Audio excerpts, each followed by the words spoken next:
On the 13th of March 1997, the governor of Arizona held a press conference about a mass UFO sighting over Phoenix. He brought out a man in an alien costume. The room laughed. The story died. 10 years later, that same governor called another press conference. This time he was not laughing. He said he had seen it himself. He called it enormous. He called it otherworldly. And he admitted he had lied to prevent public panic.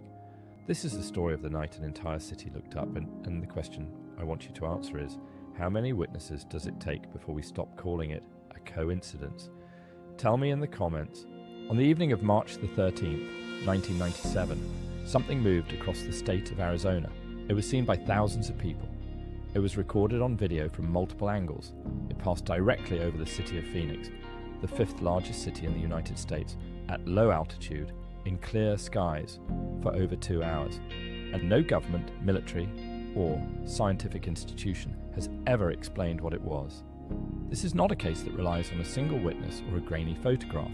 This is a case with thousands of independent observers, multiple video recordings, and a sitting state governor who initially mocked the sightings, then admitted years later that he had seen it himself. The first reports came from Henderson, Nevada, at approximately 6:15 in the evening. Witnesses described a massive V-shaped formation of lights moving south at a steady pace. Over the next 2 hours, the formation was tracked across the length of Arizona, over Prescott, over Dewey, over Phoenix, and down toward Tucson. The object, or objects, moved silently. Witnesses consistently described no sound whatsoever, not the hum of jet engines, not the throb of helicopter rotors, nothing. Given the size of what was described, the silence was one of the most disturbing elements, and the size was extraordinary. Witness after witness described a craft so large that it blocked out the stars as it passed overhead. Estimates ranged from several hundred feet to over a mile across. Tim Lay, a Phoenix resident, watched it approach from his front yard with his family. He described it as a carpenter's square, a rigid, angular structure with lights at each point. It passed directly over his house at what he estimated was 1,000 to 1,500 feet. He said it took several minutes to pass. His entire family witnessed it. Dr. Kitei, a physician in Phoenix, filmed the lights from her home. Her footage shows a formation of amber orbs in a steady configuration. She subsequently spent years investigating the event and produced a documentary and book. Her footage, along with numerous other recordings from that night, has never been debunked. The Phoenix City Council was flooded with calls. The local media covered the sightings extensively. The story went national. Pressure mounted on the governor's office. Governor Symington held a press conference. He announced that his team had identified the source of the lights.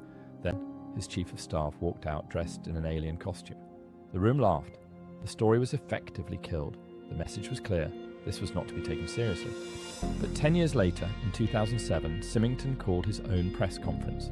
Standing before cameras, he stated that he had personally witnessed the lights on March the 13th, 1997. He described the object as enormous, huge, otherworldly. He said he had been concerned about public panic and had used the costume stunt to defuse the situation. He stated clearly that what he saw was not flares, was not conventional aircraft, and was unlike anything he had ever observed in his experience as a pilot and an Air Force veteran. A governor, a pilot, an Air Force veteran, saw it with his own eyes, lied about it for a decade, then told the truth. Let that sit with you. The official military explanation came from Luke Air Force Base, which stated that the latest set of lights, the ones filmed most extensively over Phoenix around 10 o'clock, were flares dropped during a training exercise by a 10 Warthog aircraft from the Maryland Air National Guard. The flare explanation has been challenged on multiple grounds. The earlier sightings, the massive V-shaped formation tracked from Nevada to Tucson, occurred hours before the alleged flare drop. The flares do not account for the structured craft that witnesses described blocking out stars. Multiple witnesses, including pilots and military veterans, have stated that what they observed was a solid object, not a scattering of flares. A key piece of evidence is the contrast between the two events. The lights filmed at approximately 10 o'clock behave in a manner consistent with descending flares. They drift, flicker, and extinguish. The earlier formation, tracked from 6:15 onwards, moved with rigid structure, maintained consistent spacing, and traversed an entire state at a steady velocity. These are not the same event. The Air Force explanation addresses only the later sighting and does not account for the primary event. Mike Fortson, a Phoenix resident and retired professional, was among the most detailed witnesses.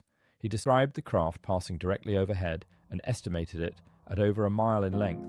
He reported that the surface was a dark, matte structure, not reflective, not metallic, but something that absorbed light. He said it was moving at a pace slow enough that he could have jogged alongside it, yet it covered enormous distances without variation in speed or altitude. Thousands of people saw something over Arizona that night. They were not all confused, they were not all mistaken, they were not all watching flares. Many of them were pilots, military personnel, law enforcement officers, and professionals trained to observe and report accurately. Their descriptions are consistent. The object was enormous. It was silent, it was structured, and it was real. The governor saw it. He lied about it for 10 years, then he told the truth.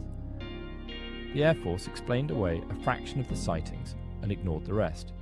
And a city of over 1 million people still has no official answer for what passed over their homes on the 13th of March 1997. So how many witnesses does it take? 100, 1,000, 1 million? At what point does it stop being a mass hallucination and start being the truth? Tell me where your line is. Comment below. I read everyone. Subscribe now and follow the evidence.